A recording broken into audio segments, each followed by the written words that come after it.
Díomh cháirde, tá an-áthas bheith os bhur góir in ocht an oíche bra Chultúir seo I Mhaigh Cuilinn. Curú ceistem go minic céas a dánig póráiste Mhaigh Cuilinn. Agus is póráiste an mhór atá I Mhaigh Cuilinn. Tá Séamus bóthar an 19 mar is saol díobh. Tá 8,000 ó mar sin ó chathair mhór na Gaeilge agus tosaíonn an póráiste seo an leagan amach atá ag áitear a dtugann siad dreithid I chaoin. Tá sé sin síos ag áhuaí in aice le Cuilinn má tá sibh mhór mealach amach as chathair na Gaeilge. Cén sé raighann sin feithart 7,000 ó mar sin go dtí áitear a dtugann siad dún na Cuille. Atá dá riire I bóráiste Cuilinn. An sin bóthar an tléimhe cén sé go fada siar leis a grúch. Crúch Mhaigh Cuilinn a thugann siad nó áitear a dtugann siad trosca na Gabháin. Agus be mé cainspéidir níos dearnaí beagán faoi céirde trosca na Gabháin.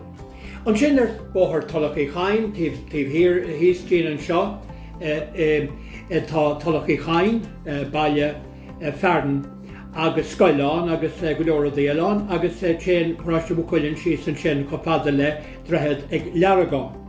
So póráiste an mhór ceann na póráistí is mó I gContae na Gaeilge agus ceann na póráistí is mó atá I gCóga Chonacht I Luach. Tá 39 lochan sa póráiste fad. Nílach éon áit amháin I Mhaigh Cuilinn gur féidir an airige eicáil agus tú I fós póráiste Mhaigh Cuilinn sin siar ag bár crúch a rasar siar sús an na fodabachan sin. Céas a dánig an taine. Well, deirtar go déan sé siar a bhád, go dtí amsir na Ghaeltacht agus an tréimhse roimh Chríost, agus go raibh tíoseach san áit seo agus an taine a bhíar a bhar sin ná Gaeilge Mhaigh Cuilinn. Níl mé héin ró cinse bhfuil éon Gaeilge le Andrea I Haig atá ina cónaí hartfuin áit seo faoi láthair ach sin éon fear a bhí an ag an ná. Gaeilge Mhaigh Cuilinn bhíar agus buide túthaide dananna sin tráibh a bhí tíbhiste go na Celtí go tháinig go héireann ón móraí. Garmhacht a bhí an, garmhacht le núda ar a glábhach a bhí ar an fear sin nó núda of the silver hand. Agus bhí sé sin ina rí ar éireann hartfuin bliain 1200 roimh Chríost. So is léarán rud sin go dagan muid ón daoine Oíche an seo I Mhaigh Cuilinn.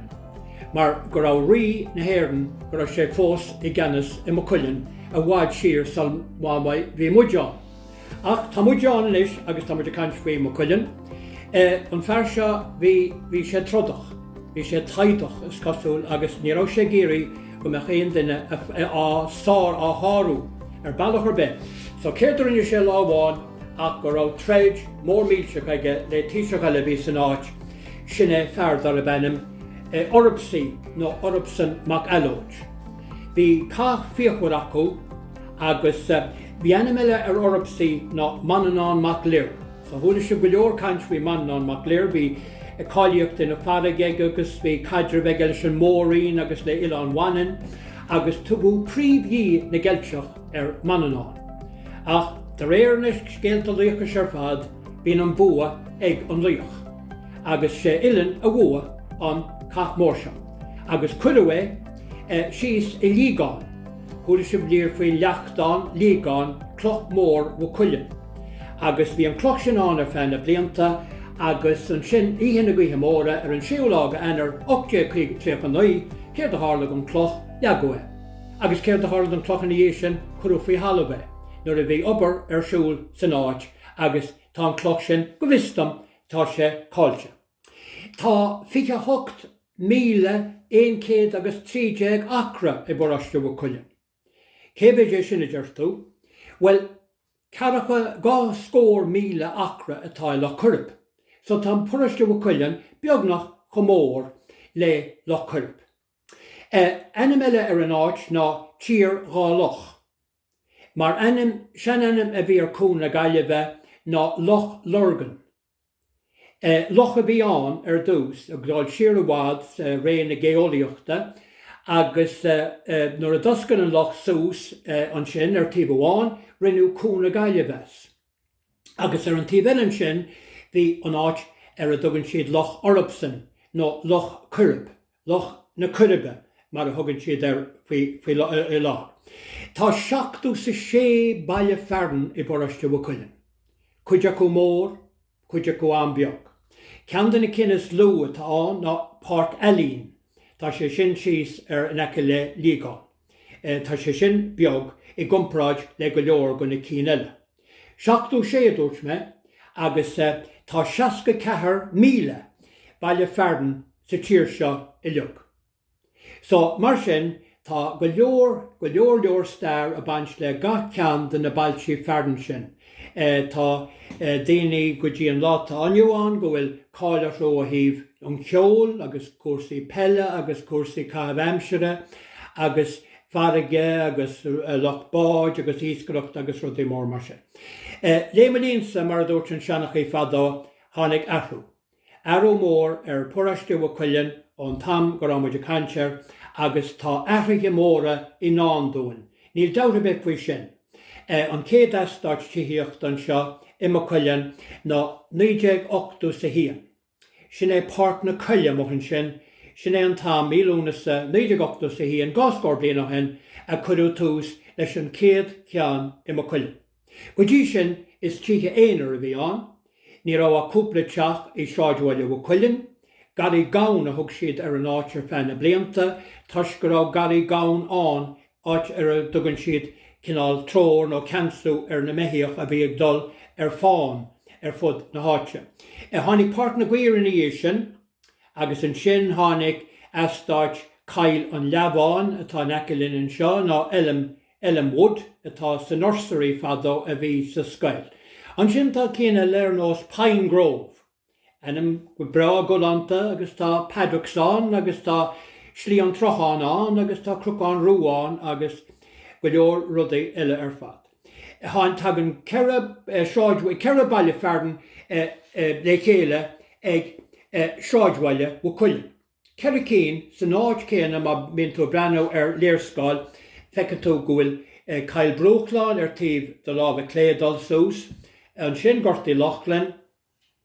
Tá baile na Cuirce nó baile Church mar a dear an Rinsteine agus an sin tá an tíobh eile tá cail ráine nó cil úr ráine mar a thug an scríbnóir Thomas Bored ina chuid leabhra.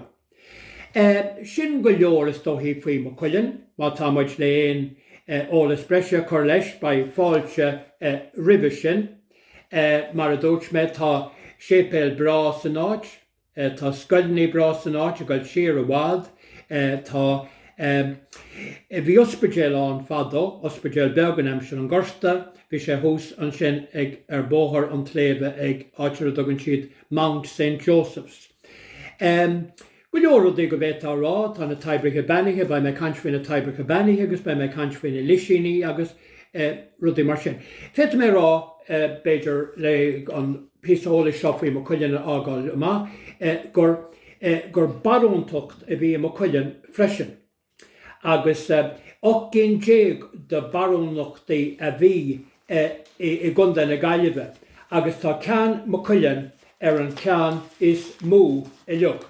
Tá sé ceanna cinnas mú leog, agus bhí sé deailte ina gá chuid.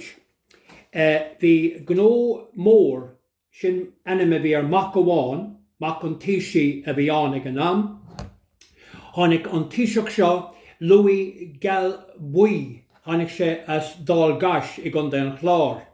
Agus bhí bertshwach aige agus fuair sé canas baróntocht Mhaigh Cuilinn, san áit go bhfuil Mhaigh Cuilinn agus PC timpeall an isis, agus thug sé ag písa talamh amháin dá mac amháin dá wac amháin gnó mór agus an ceann eile go gnó beag. Tá gnó beag tá Poriste Mhaigh Cuilinn mar atá faoi láthair tá sé site I gnó beag. Tá Mhaigh Cuilinn go namara mar a sóildíobh agus cé as a dánig chu namara beidir leis an písa seo críoch nó. Bhí banrín méhán fad agus bhór a cáil, agus bhí si pósta le fardar bennim Fergus mac Roic. Riola bhí an, bhí trúrmach acu, agus duine acu sin ná cun mac. Agus iní sin, bhíidir fud Connemara, agus sleocht siúd thug siad chun macne orsú, nó cinál ríthe nó cua na faragaí. Agus is bhaid sin a tháinig Connemara agus is páirt mhór go Connemara Mhaigh Cuilinn go dtíon látá nua. Agus go leor áitiúil siar faoi ceantar letir mulán, letir mór, carón rú agus na áitiúil sin ar fad, bhíidir agus tá fós maicin tú ar cadúnas tríotábanne go bhfuil siad isce I baróntacht Mhaigh Cuilinn. Bhí mé le píosa beidir ará faoi na daoine na tíorí talún. Déach muid go le rair fehád ach beidir go le ar nóchan ráite faoi an Mhaigh Cuilinn. Bhí mé rágrá fiche 8,130 acre borráiste Mhaigh Cuilinn, agus bhí go leor tíorí talún an. A gáil siar amsar gorsta agus in í tamil, ceann na daoine is mó go rá talaige ná an tíorna Campbell, nó Lord Campbell, nó Lord Strathaven, go rá cónaíar áitiúil Mhaigh Cuilinn House sa látá nua hús I Gael Brúcla. Agus bhí 4,310 acre ag an bheirsing. Seoirse de Búrca, bhí sé sin I Gortaí Loughlin, nó Danesfield House, áitir ba inín leis Lady Fingal. Éilis de Búrca, scríb si go leor leabhra, agus cúntas ar ceantar Mhaigh Cuilinn. Bhí 2,557 acre ag an chláin sin.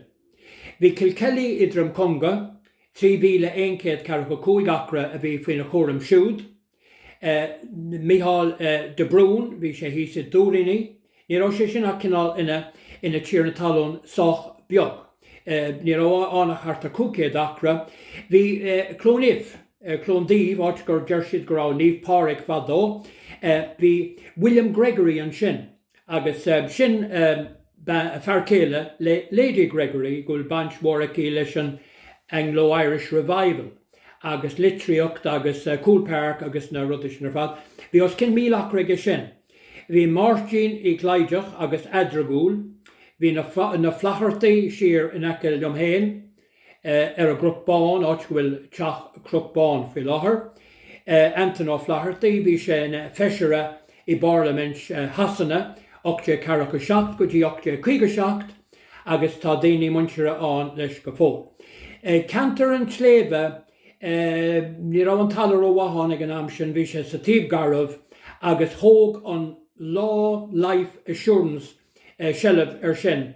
Bhí sé ancosar le náama sa lá atá inniuha. So bhí dúgáin I cuioch ar bóthar an spidéal. Bhí na dorachaí in Ogúil, ní raibh 3 hach in Ogúil sna cígadaí. Tá wad níos mó ná sin hís in Ogúil sa látá nua. Tá mé cappa gúil beidir 2 scór nó os I cín. So gailge bhí an go cuid go nám, cathú go leor áitiúil amach as an Ghaeltacht I Mhaigh Cuilinn in 1956, mar ní rá an gailge go leabhart iontú agus curúmachid. Curú rinse amach in 1956 agus tá rinspáiltí feardan nach bhfuil insan fíor Ghaeltacht faoi láthair. Idir a dálín ar feadh tamil bhí aitheantas mar bhreá Ghaeltacht. Sin áit go rórins gailge ach ní rá sé ar caighdeán sách ard. Beidir gur bé an trua nach bhfuil níos mó gailge gá leabhartán intí agus as an áit faoi láthair, mar sílam go gurdan an gailge go mór le éireacht agus síocht na háite. So tá mo bhóchan beidir ráite agam faoi Mhaigh Cuilinn, tá mé cantar feadhád, ba sé begáirí faoin méid atá ráite agam, agus banigí sprías, agus an sin leabhar muid beidir ar cúpla ábhar eile sola mai sé nám an té agus na caparí agus dalabhaile. Now, tíobh hir géimeann seo agus mé caint cluisim an clog a bóla, beidir nach cluisin sibse go staide, ach tá sé cóthárlú iontachatáin go mé sin is sé caint ar an sépéil. Stoi go dtíon sépéil ó am go chéile, tá cáirghaine hensáin nistegus ríist agus na daine nach macan le scoilbe. Ach sa seanam, bhí chuile ghuine ag dul ag an sépéil. Agus bheith ceisteanna móra le plé buna ráta ag an affra nó ag an fuiste nó ag an cuminach an dónach. Níach mo Johnú rudí mar sin. sé tartarlú an isla an Johan gom neapan daoine chonig mo Johnú. Mar ní bhíon an leiri sin an fabhíar. Ní bhíon an slúcha mór mar a dúirt na Gaeilge is fear ní bhíon sé dubla daoine.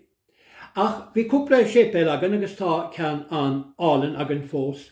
Ach bhí sépéilín ceantaí agan hís an sin amach a roi Kilráin sin. Áit go bhfuil an talan is ag muintir í Rígáin, Séamus ó Rígáin agus í sin. Bhí sépéilín an sin agus bhí ceantaíar. Ach bhí sé go donna. Bhí na daoine fíor bocht tá muid a cantanis thart ar an 800 Deire an 800 agus bhí go leor daoine mo cuideann ag an am. Bhí an daonra mór go leor mar atá sagad ach daoine ar ferramach í beag agus na tíorna talún mar a dúirt me agus ní rá mór an go saibhre an tíl acu. Agus chuir siad go leor muín san aglas. Bhí go leor daoine a bhí fannachtíomh mó. In áit bheiste sa sépéil ba cinál ionad tsinóla bhí an. Gur tháinig na daoine le chéile ag an sépéilín agus gur Oíche cosaiche an agus gur bhfuil siad leis na sagart agus chuileát mar sin. Ach bhí Josin na Gailge an óg. Ní rá Josin na Gailge an go dtí 8 agus tá sé ar ceandanna Joise is óge nó an cean is óge sa tír. Tá 26 Joise i boblacht na hhéireann. Agus tháinig na daoine le chéile agus buad na daoine móra an Gailge a bhí a cappa na sagart ag an am. Agus bhí sagart mór cáiliúil ar fad an Gailge an am an tathair Peter Daly. Agus bhí cáil mar Politeoir, mar fear Ibre, mar fear Gnó, bhí chuile rud, war sé 788 go dtí 868. Agus thug sé sépéil páirt na scethe. Agus thug sé go leor sépéil eile, bearna mar hampla agus ní feosamh an Gailge.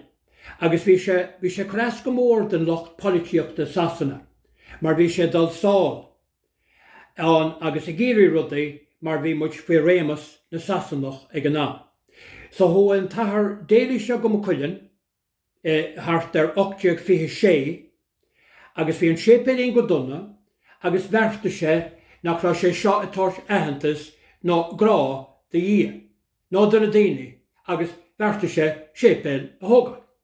So céidir sé a thug sé ar an róid agus ar an idáil. Agus hartar cerichéad a chosan an sépéil nu a bhí sé le tógáil. Ní hé seán is an ceantaí, bhí an ceantaí go donna agus thuaidh sé go Sasanna agus bhúil sé leis an pápa a bhí an ag an am. Lío a dóide go bhír. Agus bheith plégó bhain sé aige de sa bápa. Agus thug an pápa €7 le haid sépéil Mhaigh Cuilinn. Agus bhaile sé 270 ní euros in is bhí an ag an am catúrá ach na punt. Agus tháinig sé bhaile 270 euro aige agus thug sé sépéil. Agus war an sépéil sin 123 bliain go dtí 1950.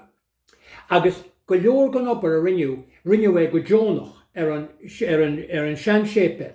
Daoine a tháinig isteach chun cuidiú. Thug siad clocha agus thug siad píosaí ámad agus thug siad agus sépéil bra bhí an. Agus bhí sé ar an siomh go bhfuil an sépéil uirigh an smáil ar faoi láir. Agus ní chula mór an cuiar a fena blianta, ní an taige dáin, bhí an Joise óg, bhí go leor, bhí sé an naí poráiste sa Joise agus bhí go leor Ibre le déanam. So in 1950 bhíidir le teach sagart nó, bhí teach sagart nó tócaí agus bhíidir le píosa chuir leis an sépéil. Ach nuair a thuaidh siad chun an obair a dhéanamh, thug siad faoi deara go raibh an sépéil an donna. Go raibh dín an sépéil go donna agus bheirta siad sépéil nó a thógáil as an nó. Agus sin an sépéil atá I láthar na húra. Tá sé ar an siomh céine, canan céine, bhí ar íana beganí níos mú. Agus an sin bhí arsú daoine bhí cura go bhór a ddíordan, agus brán faoi, ailcú in san sépel. Agus tá go deanam nach chuí iscin ar dealamh sa sépel nó. Thart ar 23 duine sílim ar fad a curú margheall ar an obair. Bhí 126 an ar aid sa sépel nó seo, agus 43 ar leid. So sépel bra farsing tarsúla bhí an, agus bhí thart áit ar 40 daoine. Thart ar sin atá sa sépel. Bhí 3 lín an sa sépel, 3 lína síocháin, agus bhí 25 síocháin I gach ceannachú. Bhí cabhair duine agus thug siad na síocháin cúil a gcónaí, agus ní rá na sagairt ro hásta le sin, mar bhí siad arágur siad roiháda ó dia. Go gaith siad teach sús chun. Bhí go deor amadí beidir arsúil in ar an sépel go minic, agus mar sin rinneú obair ar an sin in Oíche. 5,000 hosan an sépel. 5,000 agus sin a lán airgid beidir ag an náms na chuigadaí, mar ceithre font a bhí daoine ar fáil go 7 oibre ag an nám. Agus a ríist curú an sagart mac Gaeilge scortain segúra curú saol go America ar nós an fear chuig go roimh níos lúna sin, curú an taithir mac Gaeilge go amach America. Agus bhaile sé héan pínachaí. Agus bhaile sé 8,700 pont a mochan. As san 5,000 a bhí leis an sépel a thugad. Agus thug daoine go leor cabhair agus cúnamh agus bhí capleán agus bhí arsú uisce áil I maralaí ó loch baile na Corca. Agus job mór a bhíon sin freisin, mar ní raibh éon ready mix an ag an ná. Agus ní raibh éon rafs an ó éon rud mar sin, so bhí obair láimhe an chuide smó a bhí an. Agus tá 3,000 duine bhí obair an ag am amháin. 3,000 duine bhí an, agus an chéad sépel a leag an ailseire cáiliúil is Simon Kelly amach.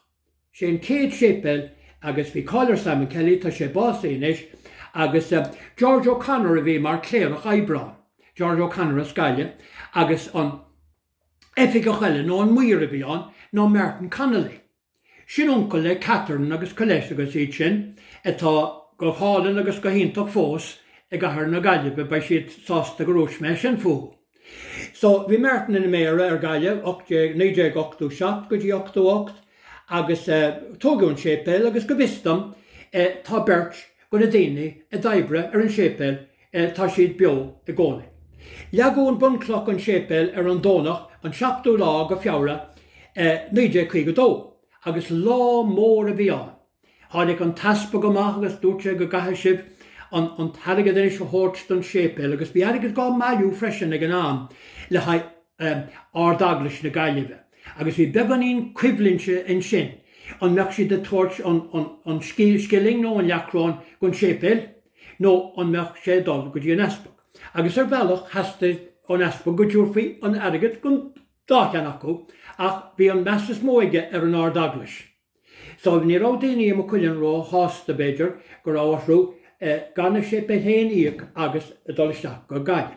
So anyway tógún sépel agus thart ar 8,000, ní rá sé go duna, thart ar 8,000 go rán obair ar siúl ag na haibrithe seo. Agus bhí lá bra gréine ar an 8 lá go mí na nolog 9-3 agus doscail agus bhenaí Mícheál de Brún sépel Mhaigh Cuilinn. Bhí Mícheál de Brún ar fena blianta bhí sé an ó 9-3 go dtí 9-7 mar ardaspag ar Gaeilge, ar Oíche na Gaeilge.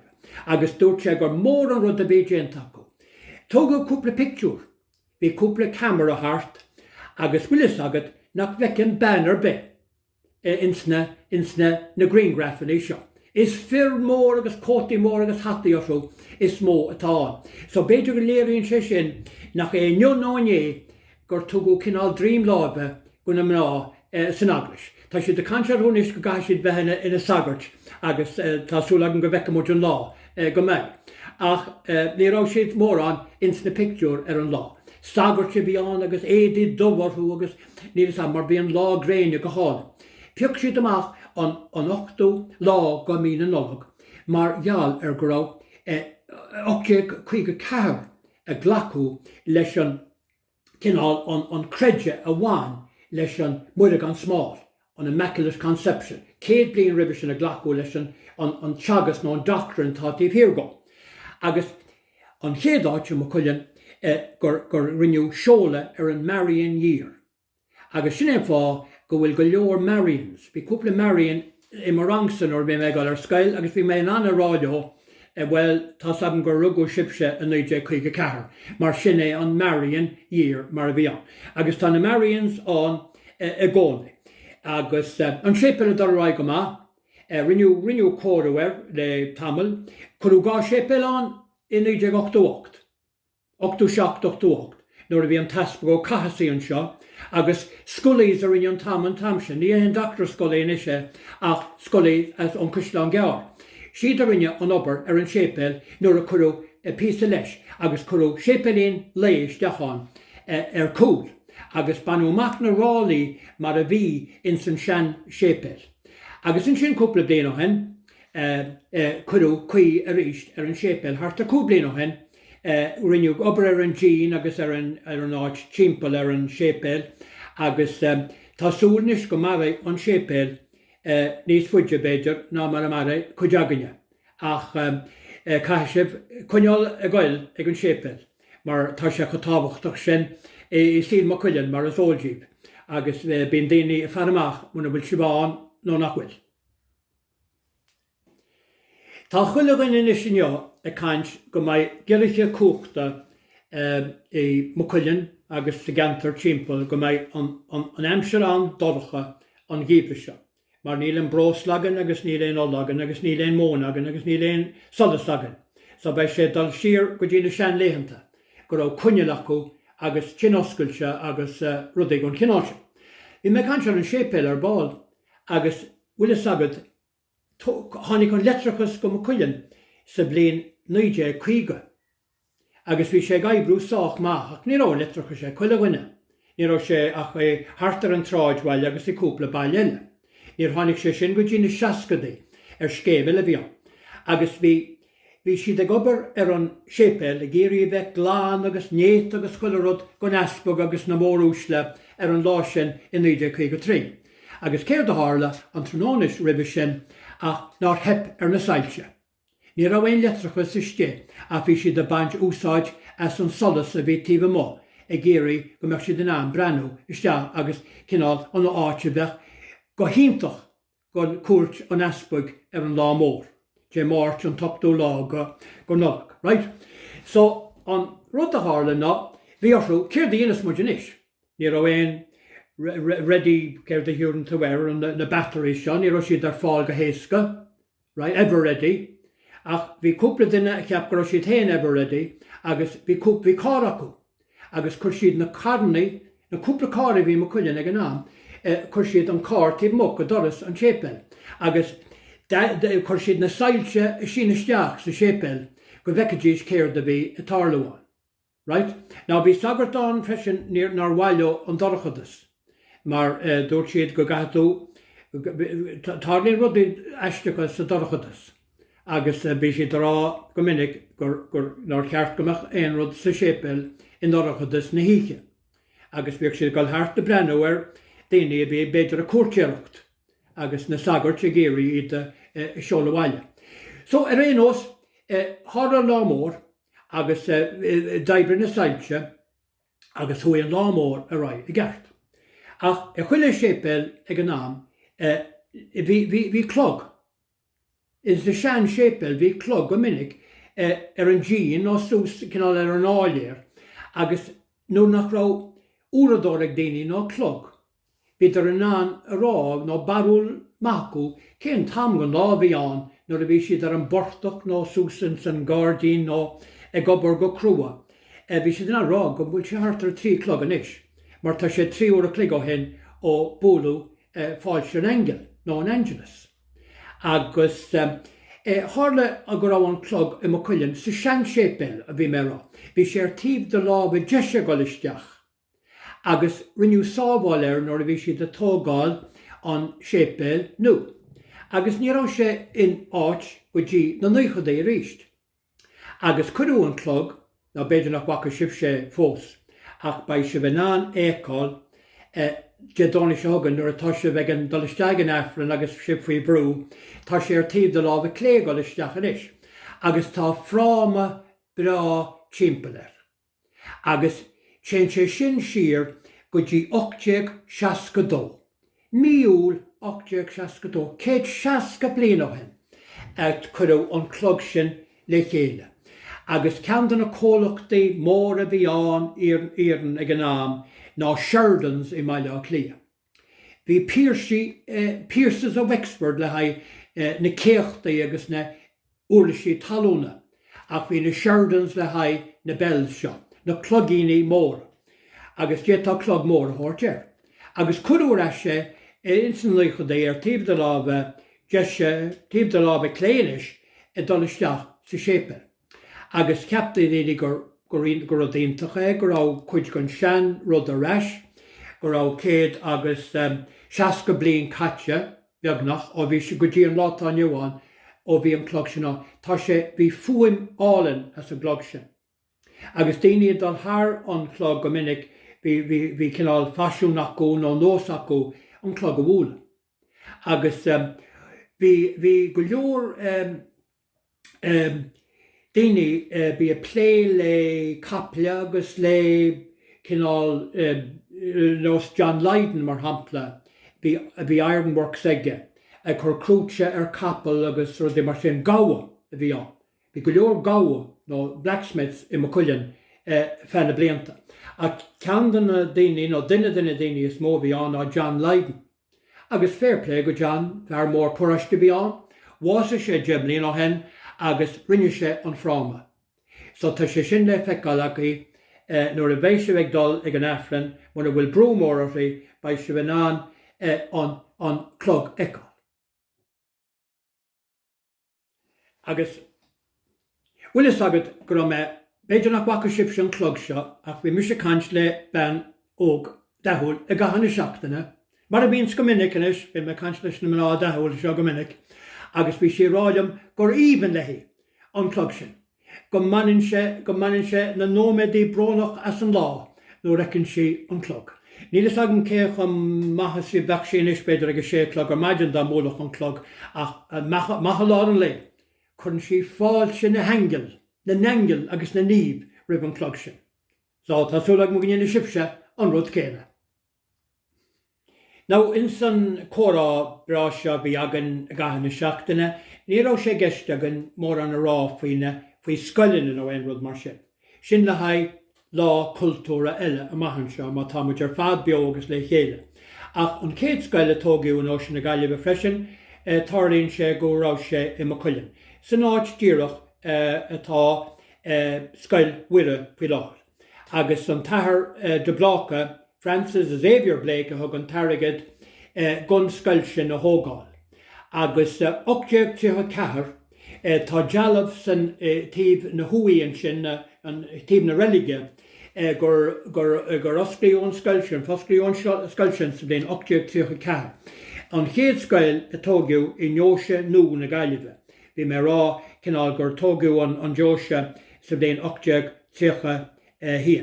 Agus dag sé 500 pont ag an am, agus rís bhór an lear aige leis an scoil sin a thógáil.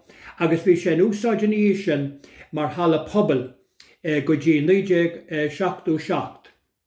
Nuair leagú an hala, bhór an fiáil gur leagú beidir, mar bhí sé go bra, bhí fargna bra mór 3 álar a bhí an, agus tógiú an scoil nó ina háit, agus tá siad a súnis go mé an ceanile gá leagan go lua. An ceanna tógiú sa bblion 1967, agus go mé scoil bra nó eile i Cuilinn go lua agus tásúlagan go mé.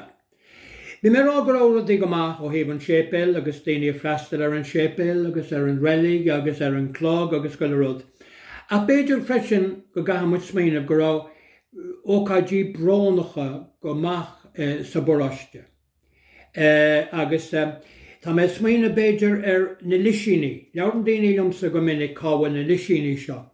Well, dá riire tá siad fud na háite, tá siad a go leor cantar Mhaigh Cuilinn, tá 7 nó 8 cín go bhfuil sagam sa futhú, agus cuireadh páistí iontu sin nó daoine beidir nach rá baistí nó daoine a fuair bás eganmre nó beidir ribre cuireadh ins na lisíní seo iad.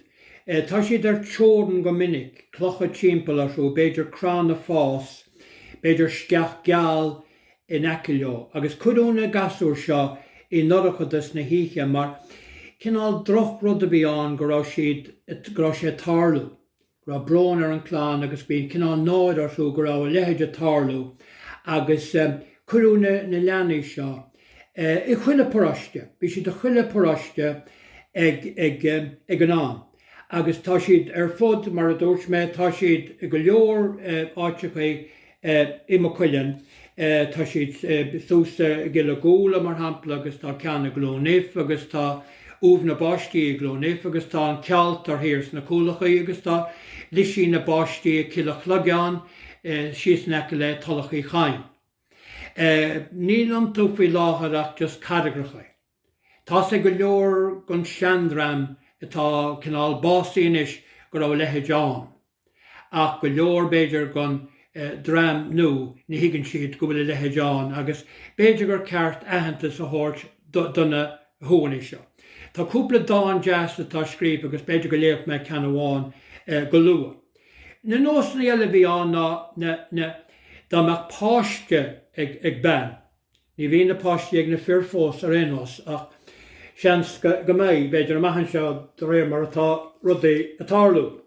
Bhí fearáil san lehanana nach raibh éon rathar an saol ó thosa na fear pósa a chéile. Ach bhí ar na mná dul ag an séipin mar a deir sé sa béirle to be churched. Le chuile rud a bheith glán agus néit agus gachrod socar a ríist tar éis an rud.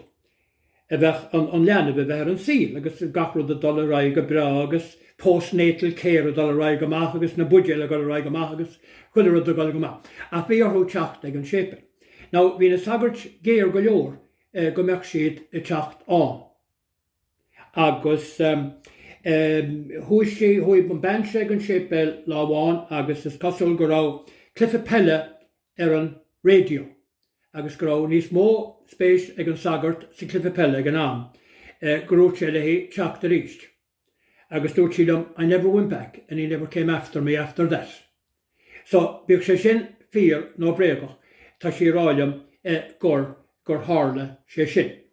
Bhí na taibriche benich an go leor acu tá naoi cín an ar a leid I Baraiste Mhaigh Cuilinn. Tá tabar fáric hís ag glónif, sépéil an, sépéilín beag an, agus glúne páric an, agus tabar fáric, tá sé ráite gur leag sé a glúne ar an cloch agus go raibh sé an a gcónaí. Tá tabar áine seo amach roin a Gailráine, tá tabar brólan par síos a portarach, tabar cáilín siar neic le scoile bhaileanú, áitiíntacha tá siar a bóchar an sin, bhí písa gan orgnamh an sin a gcónaí, bhí tabarán agus bheith na daoine tíochtán ar an 2 go lúnasa, agus ar an 3 go mína saona. Bhí ócáidí an sin daoine teacht ag an agus go raibh leisanna beidir le haidh galar áid más fíor ins na háiticaí seo. Bhí áit eile freisin go raibh tardan séir ná cinál na crucán altóra. Sin áit gur tháinig daoine le chéile nuair a bhíidir faoi bhrú in Aimseir na Péin Dlíthe. Bhí crucán na haltóra tá sé sin na baile na Cursce, tá cloch an tagart tá sé sin hís a glónif freisin, bóthaíonn an tagart hís an sin. Cloch an Afrin tá sé a litir cloch. Tá sé sin sús amach ó Grocranny, sús an eice le amach ar fad ó an Grocranny an sin. Bearna na gorp, tá sé sin ar bóthar siar ó an eice le sceach seánna ain, agus chun an cuman stare dealamh an sin cúpla bliana hen le aitheanta sa thabhairt. gun áit. Séir de bhí anna go raibh siad ará go raibh sagart faoi cheil seán. Agus nuair a bhás a duine amsin na péin dríe. Bhí an sagart i faoi cheil cinál, bhí sé bholach. Agus tháinig sé amach leis an cónra a bhenú, agus an sin a rá leis an chéhí bás i ríist, agus na daine bhí ina dhí. Tháinig mé héana sin a tarlú go dtí thart ar 1980, gur stop an cónra nó an cartéis mar a thugann siad ar an isis san áit, agus gur gút daoine cúpla paidir. So sin rud tá an bearna na gorp. Bheadh daoine in abras beidir faoi ar tharla sé, mar bheadh tú súil go mbeadh brú ar an sagart a mbeadh seg an dream údarrá seach seo, go raibh sé an cén faoi nach mbeadh siad ina dhí. Ach ar a leid tá sé sin an. Tá sceach in aice leis. Sin sceach a dúrú go raibh spotta an ná tháinig éon báisteach riamh, dá mbeadh tú siúil an bóthar, dá mbeadh tú faoin bhí sé ancosa le scá fearne a fuairmise ó Andrea le garid. Chuineoch sé an brín ó de cheann muil dá mbeadh tú siúil an bóthar. Ach bhí fear a gcónaí cinál bacach bóthar a bhí an, Seán ó Hain a bhíar. Agus bhí sé ráite go neachas sé steach a gcónaí dá mbeadh sé dul an bóthar agus an báisteach ar a bealach. Steach faoin grán seo agus bhí sé chud sirim agus a bhacha tú riamh. Seo aman is a dul bháid siar, ní raibh anorexán ag an am agus ní raibh duffalcót agus fiú na nylons hain ní raibh siad an. Tháinig na nylons seo a bhád ina Oíche. So síle le bhí an agus sinnéad na taibriche beniche. Tá daoine fós Mhaigh Cuilinn go bhfuil is acu gur rá agus go bhfuil daoine muintir leo cura ins na lisíní seo. Agus níl siad beidir sásta mór an a rá faoi, agus go leor gan na másachaí ní rúirt siad tada faoi go rá siad sean go maith. Agus nuair a bhí siad sa seaníis, thosa siad a smaoinmh siar ar an rud a tharla. Ní raibh aon leis acu ar an scéal, ní raibh an aglas a ghlacha leis na daoine seo isteach san aglas. Buíochas le dtí tá muid imithe a bhád ó sin inis, ach sin é an sais síle bhí an. Tharla sé ar fud an foráiste is cosúil ar fad, go raibh thart ar an 7 ó mar sin an, bhí siad in áiteach cinál saol cinál in aice leo, agus go ndeanann siad é seo le coinneal go minic, agus dúirt siad paidir í nodachas na híche. Agus tá rins dáanta scríofa faoi na lisíní seo, agus cuid acu tá siad sách brónach. Agus tá ceann scríofa ag an fille caramórlium go dibhann, agus bhí me cansla go minic bhí cuasaí na filiochta Mary O'Malley. Tá sé sús in aice le man sin, agus scríb sí héan dáin faoi Innocence. Agus scríb cúpla den eile, agus thug mé cúpla ceann liom inniu. Ní ra mórna le déanamh agam inniu mar a sóiltíomh, agus thug mé gá dáin liom, agus ba mé ansásta cean na dáanta seo faoin na lisíní a léamhanis. Cean amháin a scríb mé héin, agus cean a scríb fille a cín sinna. Ná, ní bhacha mé le mar cean héin ar dús go bheice sibh an céad cean an cean a scríb duine cíns eile. Agus lé mé an dáin sin díobh inis. Ná, an tainnim ar an dáin seo ná leanaí gan baiste. Tá muid an náil orthú ina gró follaí, mar a raile cuaid faoi tholas lóchran, I gwym na hithe doracha. I dalamh neamh cosiriche críochana na tíre, cúisina na farige, faoi claiacha imil cealtraí. Seo na leanaí síliú lasmo jan cuing. Leanaí a rugú marmh, a fuair bás jan tachta ag an mre, a mariú le birán cnatála, a múchú le ceán dartana. Iad cáilte cuire dulta in airmad. I níl cuimhne go brinne an brátha. Tá cuid láithreachaí I chuiláit. Ag aisiairí I scuibanna tochaltóra ó bun scrathanna bóisre nua. A gnáfa beaga bídeacha ina garnán. Win marca chéile ag lorog ahantais is a ailecha. Gáin aspagus cléir is fírain fiche leiscéil margheall a háladómh. Ag uffráil afrantí is tsinál áirnacha a son. Á maistú le hiiscí bannacha aglasta. Ach tá sagam nach bhain siad fúscailis. Mar nach bhecim éon clóirú. Ach cló na hainise is idir follón. Mar hinse galán hart na blúraí discrehain is cré a clúdaí os a gceann. Cuir mar paidircha libh inniu an dalamh lom stairiúil seo. Go mbeadh nanamacha óga nach rá bannaithe más fíor láb yeisté go jo. Waismid sibh inniu cé go raibh sé an bháil. An é go raibh fanacht ormh ag an gceata mór, cé go raibh sibh gan éon smáil. Sileú na deora gort nuair a déag sibh fadó. Ach mhair an pian go jo I meascaí siúd a bhí beo. Nuair a scibú wen ar siúil sibh, ní ra mórán I nándíomh, tá sin fíor. Tá sin fíor. Níl fáca in bhúr cuimhne ach grá agus mór crí. I lár clocha, crín, is scibarnach an sin hir.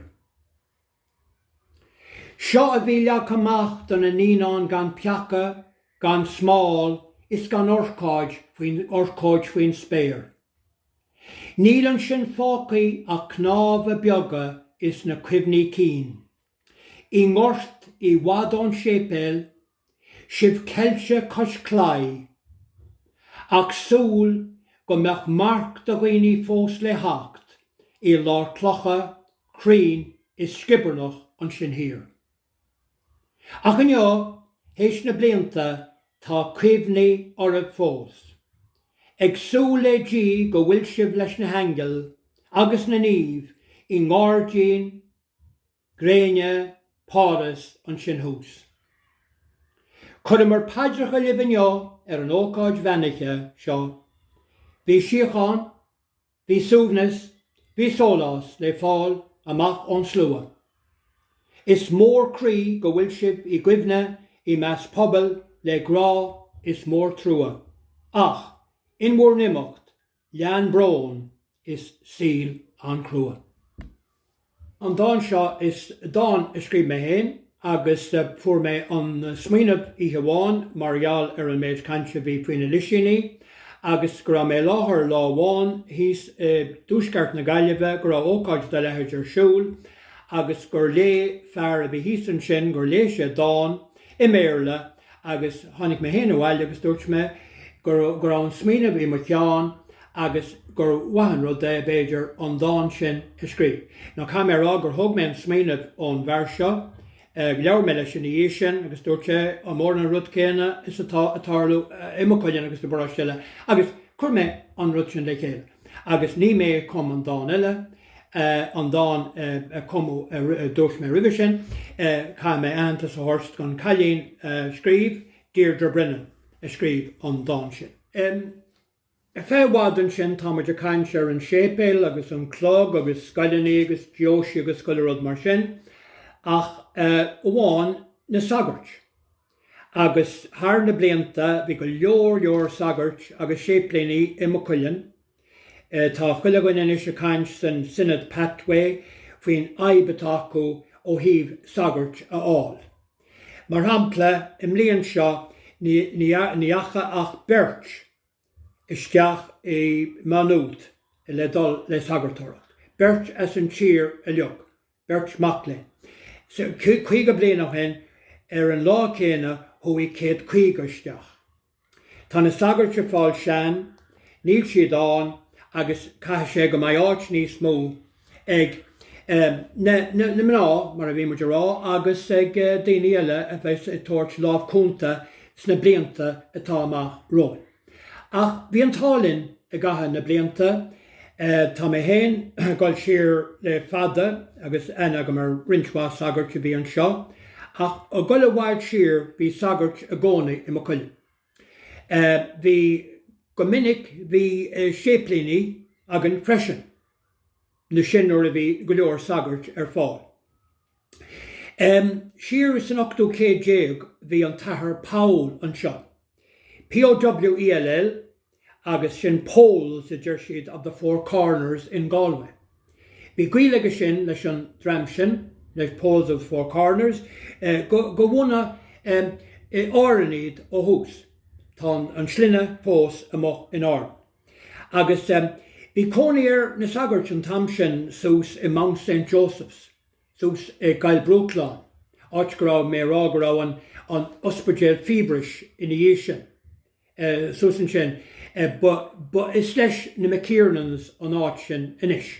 Ach tá sé anna gcónaí tíbal a cléadal sús teach bra mór agus bhí cónaí ar an sin.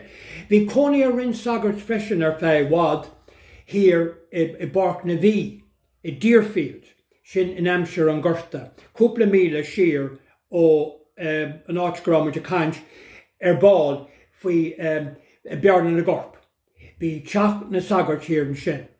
Bhí an ceanna le ní bhhaid níos dearnaí amach rón an seo áit se bhfuil clán beconach inis, agus an sin hui an ceanna leis na carachadaí síos go dtí an áit go bhfuil na árasán inis, sin in áit go raibh teach an tagart.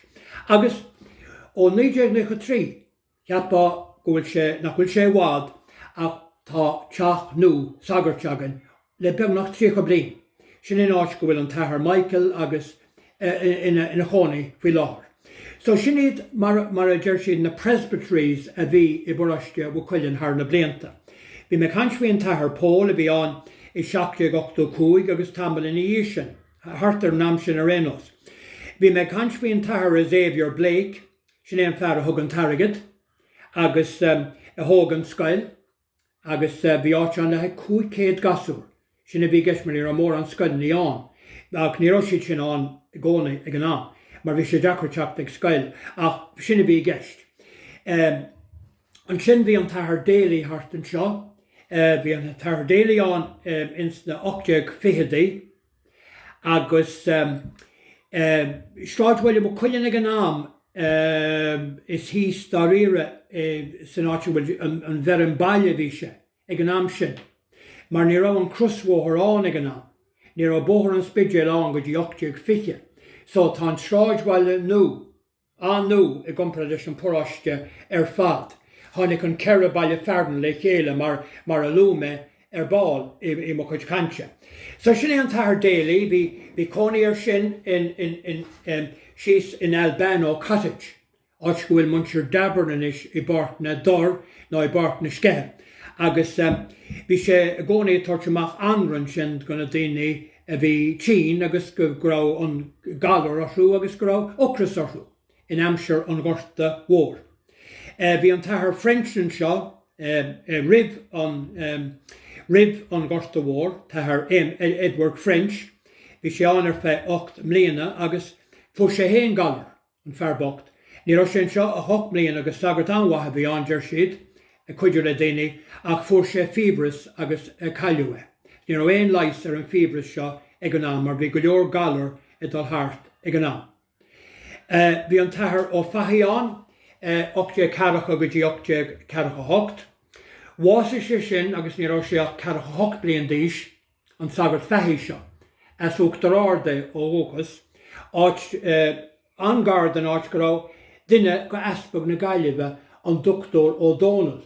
A bhí an aspa ar Gaillimhe freisin go rugó in uachtar áird. Bhí an tathair Kinney an freisin, tathair Kinney an sagart is fuide a riomh bhí Mhaigh Cuilinn. Bhí sé an ó 8 caracha 8 go dtí 8 97. Sin blianta mór a fada ag an am. agus bhí muid fé rialtas hasan ag an am agus bhí Jackar Beidir rudaí fáil áilgéanta. Bas Castle Blaney é sin, tá sé sin sir I dúsceart na Gaillimhe. Kilmore Castle Blakeney. Maidin amháin bhí sé teacht ó Deerfield, an áit go rá teach an tagart, gort na bhí, agus gur tháinig sé ar 8 gort déag ar híomh an mhóthar agus iad cáilte nó gar de bheith cáilte in Hampshire an Ghorta. Agus bhí 10 glas orthú, tháinig sé sinna maithe leabhar in Oíche sin agus níor hiic sé céim fáin 10 glas. Ach is é githe féracha bhí siad le marachtáil agus fannacht bio. An sin tháinig an tathair Corcoran, thu sé sin go raibh smucan Oíche sin níos na in 1907, bhí an tathair ó Corín an seo in 1910, bhí an tathair Newlán, Hampshire na dribláidí in 1908, tá sé sin cura in Ácín I gContae na Gaillimhe, an tathair Newell. An sin bhí an tathair Feeney an seo, agus thu sé go dtí an Spidgel, Hampshire cach na garad bhí an tathair Corbisán. So bhí go leor sagart I Mhaigh Cuilinn fanna blianta síos an am. Béidirnis I teacht chun cuimhne bhí an tathair Donnelly, bud de winter bearna an tathair Donnelly. Áit go bhfuil an teachtábhain na Donnellys I gcónaí. Bhí sé sin an 1925 go dtí 1932. Paddy O'D bhí sé an, agus bhí an tathair Jimmy O'D an. Bhí an tathair ó Hannafé as Meary, sin uncle le Nora Keady, sí san ogúil. Bhí sé sin an as 1930 bans mór ag le cuasaí iomaíochta. Nuair a tógiú an sépéil an seo, ba an tathair John Carr a bhí an. Bhí bant sin ó cheangal aige sin leis an áit go bhfuil siopa dachacháin agus paint na cars I Gross Street in Gaile, sin an tathair John Carr. Agus dan sé sin an seo in éonjí leis an tathair ó Higgín, nuair a bhí an tathair Gaeilge ar a chamcuairt ar fud Verachá a bailú airgid gon sépéil. An sin bhí an tathair Cain an, bhí an feather Cain, agus bhí searmanis mór ige sin in 1940 an sépéil. Agus bhí go mór a gunne daoine bhí gcóil. Now, tá daoine an I ddéireach beidir go raibh siad téna gcóil, ach go raibh siad go láidir a gunne daoine bheith gcóil. Agus bhíoch na sagart misisiún a dal thart freisin, a géirí cosca cór leis a botí. Agus an beirt sagart a bhí go láidir na sin ná bhí na misisiún an. Agus bhí an tathair Stefán ó Conéile as ádan. Agus bhí an grán sirí aige sin ar a botí. So bhí misisiún na Mhaigh Cuilinn, agus dúirt sé nach meach tada in án ach an drochród go na daoine mar a jogach siad an potín ar láid. Agus nar tháinig an túfás potín agus na kegs agus na an faris go dtí an barrack in Oíche. Mar bhí an eiri sin fatí sortú ribh an rud a dúirt an tathair ó Conéile. Bhí cáil mór an tathair ó Conéile seo, agus ar an tathair John Faherty, hui siad amach go sasanna ar misisiún sa bhliain 1954. Ar áitis go meach na cailíní agus na mná agus na fir a dul ar an dramhlás a sasanna, go meach siad a bailú droch nósanna I sasanna, agus go raibh misisiún acu amachán in Gaeilge, an tathair Stefán ó Conéile agus an tathair ó Fórsta. 1954 bhí mé rá. Rib mam san is beagán, tá mé sean go leorach ní mecha chu seanse. Ach an tathair Carr an bheith dan sé Mhaigh Cuilinn a héana agus an tathair ó Higgín, áidir sa bhí an tathair Gaeilge amach. Agus go leor daoine bhí siad a rá an deoch beidir mar a dúirt sé sa dáin an bunán buí. Go meach cé go bhfuil an deoch go donna tá an tart níos measa I dtuigeann tú. So bheadh sé go thart a chur stoppar daoine bhí a gcóil. Agus bhfuil sé le fearr I go bháin ar an tráidhhaile agus dúirt sé tá droch cuiart a nocht, bhí tú gcóil. Agus dúirt an fearr ó bhí céird bhí me cansmhí de dónaí ag an affran dúirt sé. Ábí tú canseir daoine dúirte na droch daoine seo nach bhfuil tad an námdóibh an drochrúd a bhín sa ggóil. So anyway, dúirte leis an fear boc seo, as mo bhaile héin an fear seo, an seanar seo, dúirte, what would you happen to you tonight, dúirte, if the Lord called you now? Agus dúirte an fear, bhí sé barúlas, dúirte arás leis, well, Father, he said, I'm in no fit condition now to go with him tonight if he calls me.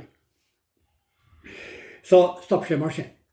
Níidir caracha, tháinig na daoine ag an sépil, agus bhítar a cappa go mar sé canseir cuasaí grá agus cuasaí chuile chrud.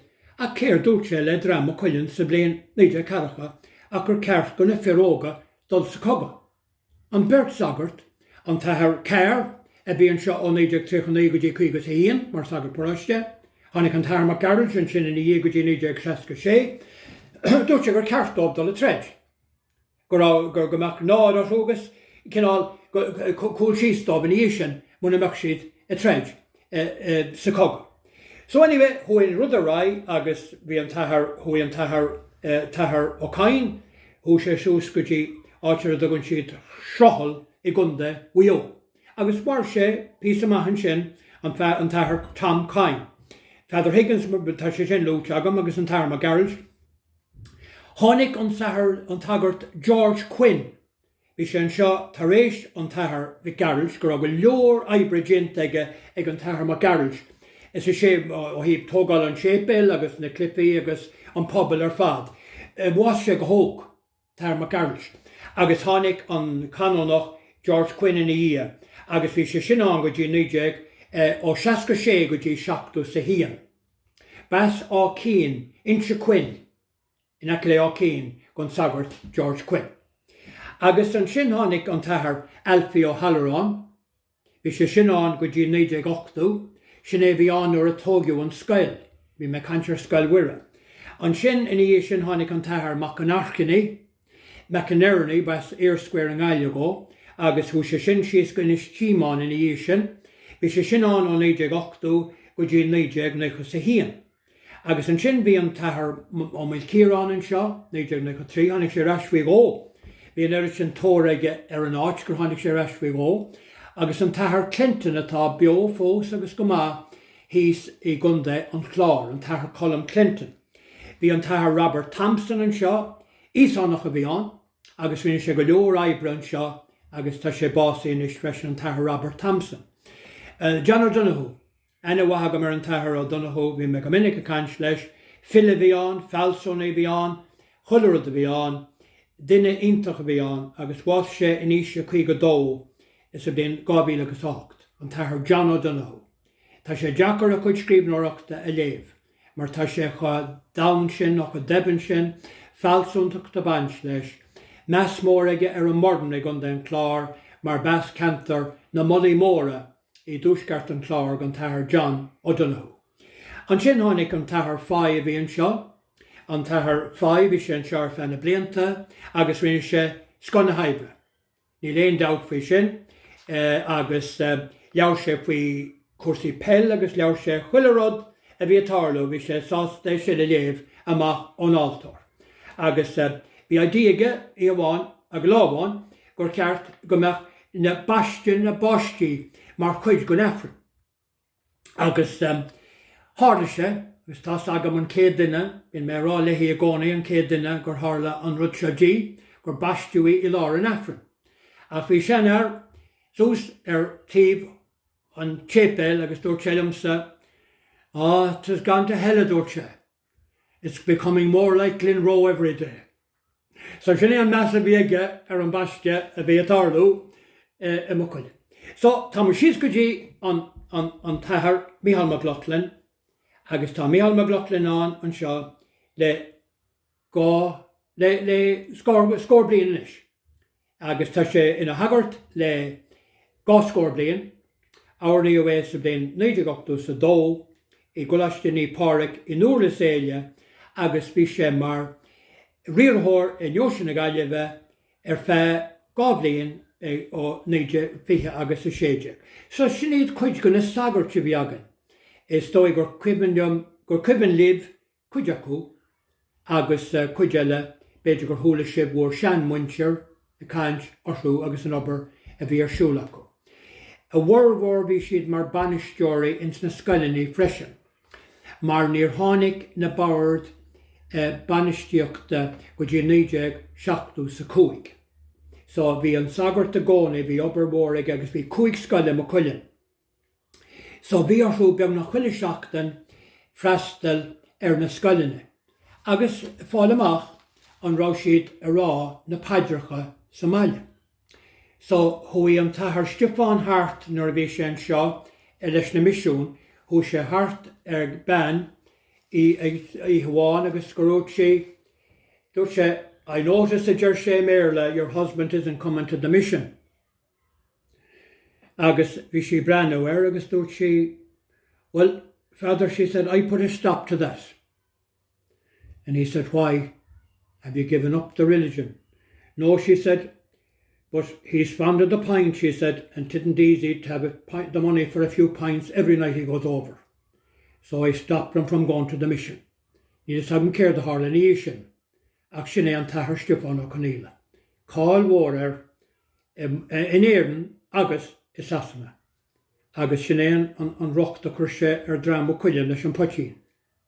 Ní hinne rágur stop sé, mar ba bhreaníonn tú ar na pápéirín Oíche, bhí go leor acu os cór na cuairte, agus iad a dtí cabhair budéil. Agus tá bhí siad a rá go dtí na 8 nó na 9 nach ra éon nula gáin, muna rá brín gon sihir crú agat, a chur faoi de bhíocail. Sinné an nullag, má bhí budéil poitín ó gá agad, sinné an nullag. Bhí mé cainsin sin ar feadh bhád go raibh beidir cantar Mhaigh Cuilinn go raibh na daoine bocht go maith. Bhí clán mór orthú, beidir gágan I go minic, bhí clán amháin sa boráiste go raibh duine agus fiche sa clán, go rugú duine agus fiche. Níl me le an animalú achtas a go héin céad bhí an bhí necilinn an seo bhí duine clán agus bhí sé go ní gan. Síthe beag agus rudaí mar sin. Agus ba mhór an rud cabhráil. So in 1926 tugadh 2 funt dá mbeadh tú I leabhart na Gaeilge. Agus in 1946 má bhíonn tú I leabhart na Gaeilge, tugadh 5 funt. Agus ba mhór an rud 5 funt ag an am. Mar ins na chuige dé 4 punt a bhí ar fáil ar seachtain oibre. I gobar beidir le cóirle chun na Gaeilge ar an móthar, nó leis an bord solachar an letrachais, nó I dréanáil bhí nearan na chuige dé bhí an carab drainage an, tuisce na coirbhe a bhí an.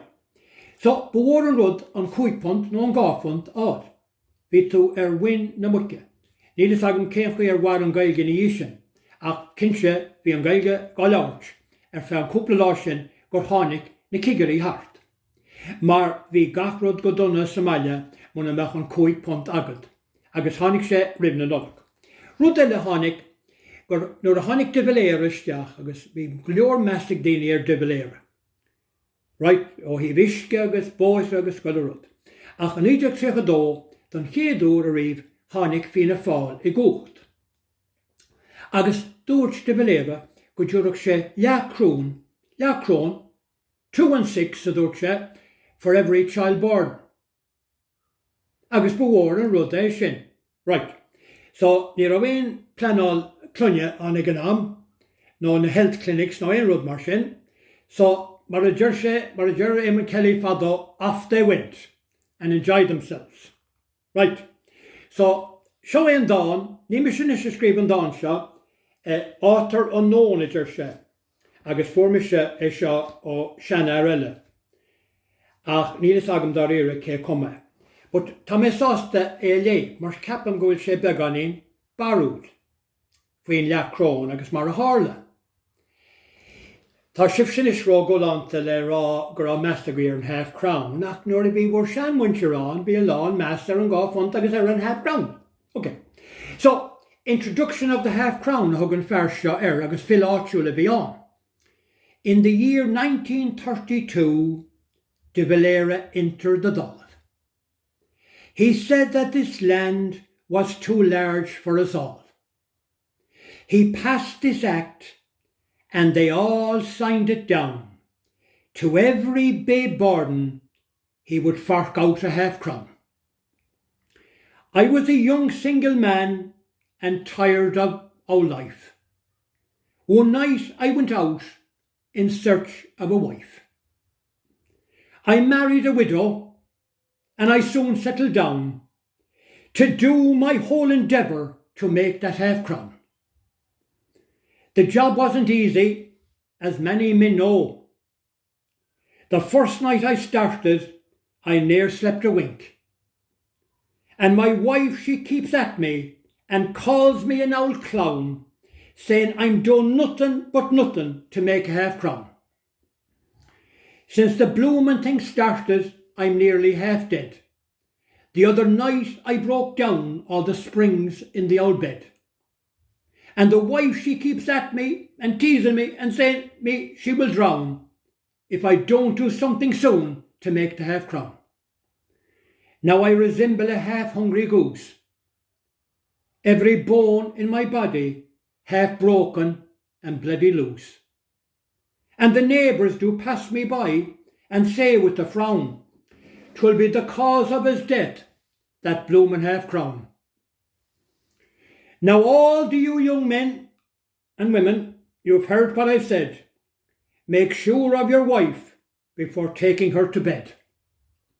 And don't let them tell you, like my wife told me, you can't knock a half-crown out of 63.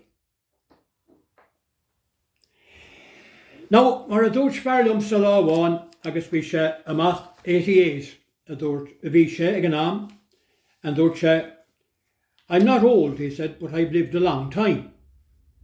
Right, so bhí me sé rá leis go raibh síolcrú aige, nach raibh aon radio, no television, no aon rud gona cineálacha gléisanna tá thart inniu.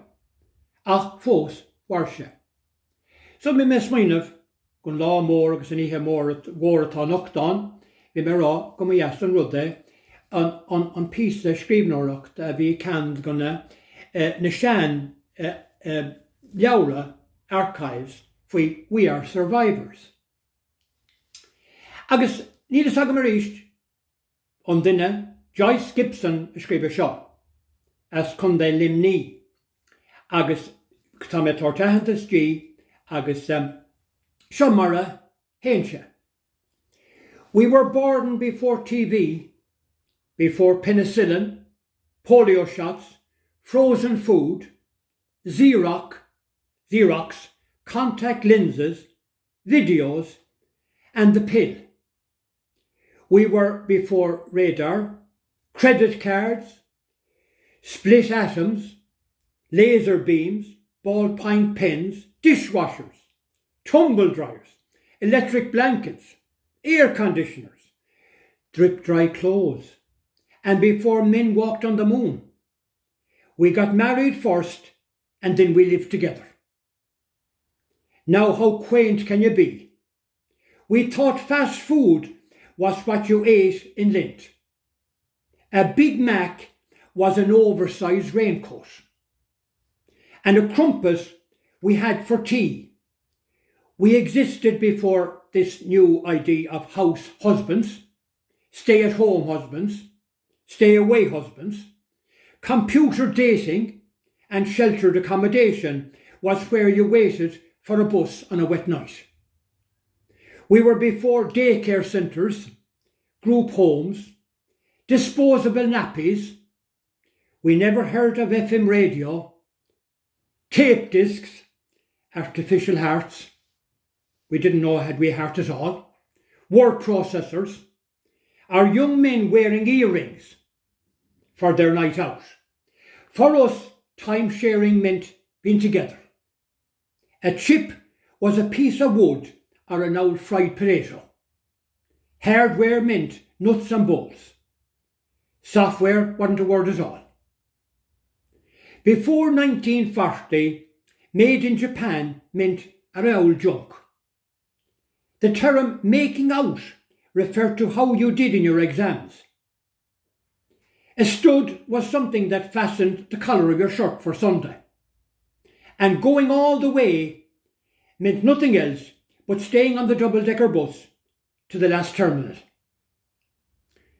In our day, cigarette smoking was fashionable. Grass was what you mowed. Coke was kept in a coal house. A joint was a piece of meat, or maize as they said, you're lucky to have for Sundays. And pot was the old black thing you cooked in. Rock music was a fond mother's lullaby. A gay person was the life and soul of the party. While AIDS just meant beauty treatment or help for someone who was in a bit of trouble, not too good looking. We were born before 1940. We must be a hardy bunch when you think of the way in which the world has changed and the adjustments we had to make. No wonder there is an old generation gap today, but by the grace of God, we have survived to Culture Night 2022. Tá go leor cainse sa lá tá Johan ó híh cuasaí Ghaeltachta, cuasaí teangain, cuasaí gáthangach, ahananta Scéalta in our scoileanna. Agus sílim bhfuil laidú mór farir úsáid na Gaeilge. Tá tréiníochtaí gá dhéanamh chuiláit, mo Cuilinn le Gaeilge, agus rangan i Gaeilge, agus cuasaí Gaeilge, agus íthanta Gaeilge. Ach na seandaoine na daoine is fearr a thula mise Gaeilge riomhwathú, ná daoine beidir nach neachaí ein scoil mór an riomh. Bhí saibhris teang acu, bhí si go leabhart go nádúra ag an sépéil beidir nuair a bhí siad ag an sépéil nó sa tráidhhaile agus mar sin de. Sin an bhfuil sé sin beag an on cáilte agan nach beidir nach bhfuil sé ró dhearnach fós. So an mulla bhí bheith agam sa ná éon Gaeilge tágaí gan éhrú ar daoine ach í leabhart chumá agus is minic agus is féidir. Agus an tá cinál ráiteas nó cinál dáin is dóí nó cinál fógra leabhar an teanga Gaeilge. Ó leabhar an teanga Gaeilge liom a chuid mo chrís mo stór. An teanga a leabhar mo bháthair liom in éireann glas fadó. Si teanga bhín or sinsearí an chaint is milse glór. Ó leabhar an teanga Gaeilge liom is ban Jim chrí an brón. Ó leabhar an teanga Gaeilge liom si teanga cheart na Gael. An teanga bhín is ársas tá le fáil ar fud an tíl. A stór mo chrí is beannacht a chalín óg an cháim, cá bhfuil sa síl ein teanga mar ar deanga héin le fáil. Well a chuirde a gahan tróna an seo I deach na Gaeilge Mhaigh Cuilinn, bhí mar de caint faoi cuasaí staire agus cuasaí oidhreachta, cuasaí cultúra agus rudaigh an cinál sin a bhain le muintir Mhaigh Cuilinn ar feadh na blianta ó tháinig na céad daoine deirtar linn chuncónaí I mbaile feardan lis a gurrán itá síos in aice le Paul na clocha ar mhóthar amach go bearna. Ceap mé gur deas an rud beidir smaoinemh ar Mhaigh Cuilinn mar atá sa lá tá Johan. Céir atá ar fáileáin, cén cinál rud atá tarlú agus céir beidir atá inán gon baile agus gon foráiste. So chuir mé an dánaíonn seo le chéile is cinál a chuimre ar na rudaí ar fad agus Mhaigh Cuilinn inneo an tanim ar an dáin sin. Ar mbaile stairiúil Mhaigh Cuilinn a bhfuil cliste agat mór an faoi. Ar achtraí mhóra hála nuair a bhí Uileann mac Haigeán ina rí. Tá muintir na dúthaí seo cardúil, lán de bhisneach agus le mór brí. Is má chaitham tú síl sna bólaí seo ba tú gan éon imní I do chrí. Tá ard áilleacht faoi cnochas gleanta le curb le de híomh. Tá na lucha agus na haimhnachaí lán de bricas brodáin, gan bréig nó éon muomh. Dé tá síle chahabhain seo is ní clunne dí bheasná garrán. Tú I meas cárde gríúil fáiltiúil iad mar géag dangan ó de chlán. Tá sean chultúir na cín léhantaí fós le háilleacht agus bríomhar beo. Is an Gaeilge á leabhart cé go bhfuil si mo léinn ag feo. Tá ceol, árán agus rincí na Gael á Ghaeltacht an seo gan stró. Is súla dí gur mar sin a bharaí an dúchas go jo. Tá costí le cumann ag brú na háite go mór chun cín. Le peladóirí, baróirí, is buindí ráid láimhe go tréin again. A hill clú agus onóir fud na tíre len álainn. Le mná spéireola is lú clasiche ag tuairt ard cháil a rinn. Tá feramachí bega ar muintere, tionscail agus siupaí de gach is mór an sais.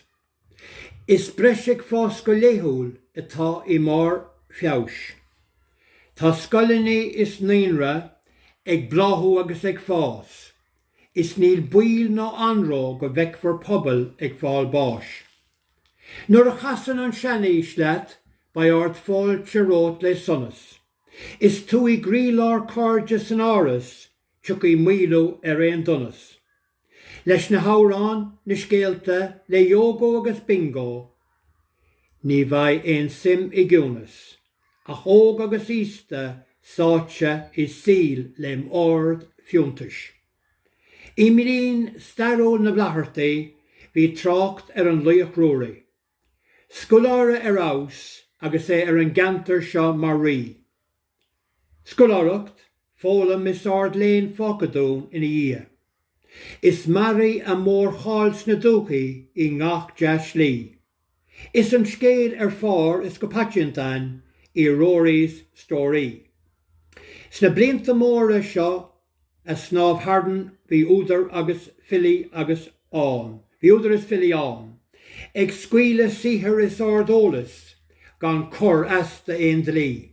Tá leabhra clúsaí is cápéisi ón a bín I leabharlann is an efigí.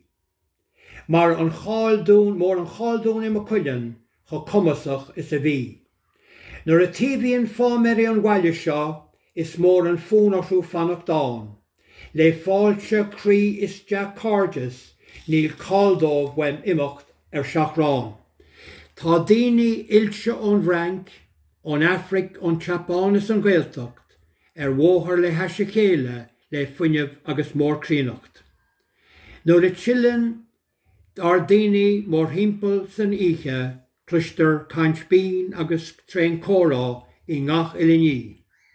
Baid ar nói trácht mhór ar an breat imimecht, ar gin bhile Covid is na cuasaí san EC.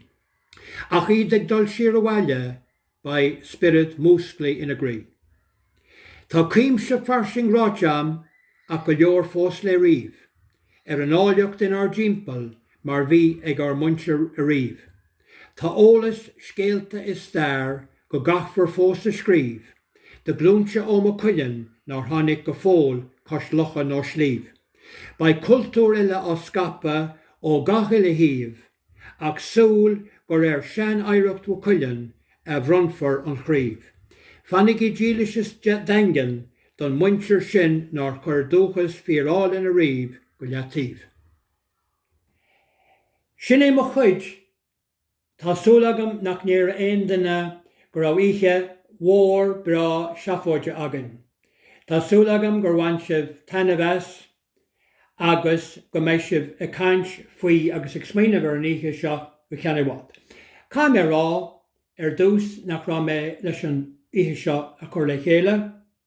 Ceap mé go raibh sé le beidir gur le daoine eile beidir é, ach nuair a curú ceistearm sa deire bhain mé tanmheas é chur le chéile, agus taíonn an stair áitiúil go mór liom, tá go leor rudaí agam faoi agus níl sé a bhuirim ná leabhar, ach bhain mé tanmheas agus bhuailim má bhuail míle bhuíochas ghlacha le Andrea I Haig a thug an cuireadom agus an obair atá siúla cé le chuile rud a chur ará. Is cáirde muidinis ní raibh agam ar Andrea go dtí garid go leor, ach tá muid cáirde lena chéile agus is deas an rud é sin.